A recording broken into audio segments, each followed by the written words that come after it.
முதுமலை புலிகள் காப்பகத்தில் சேற்றில் சிக்கி தவித்த காட்டு யானை 5 கும்கி யானைகளின் உதவியுடன் பத்திரமாக மீட்கப்பட்டது. நீலகிரி மாவட்டத்தில் உள்ள முதுமலை புலிகள் காப்பகத்தில் கடும் வறட்சி நிலவி வருகிறது. இதனால் அங்குள்ள அபாயரண்யம் வனப்பகுதியில் உள்ள தடுப்பணையில் தண்ணீர் குடிக்க பெண் யானை வந்துள்ளது. அப்பொழுது அந்த யானை சேற்றில் சிக்கிக் கொண்டு வெளியே வர முடியாமல் உயிருக்கு போராடியதை அந்த வழியாக சென்ற வனத்துறையினர் பார்த்துள்ளனர்.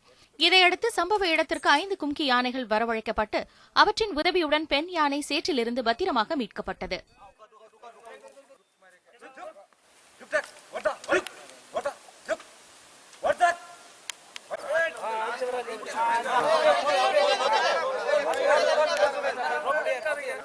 சேற்றில் சிக்கி மீட்கப்பட்ட பெண் யானை நிற்க முடியாமல் சோர்வுடன் காணப்படுவதால் அதற்கு மருத்துவர்கள் சிகிச்சை அளித்து வருகின்றனர்.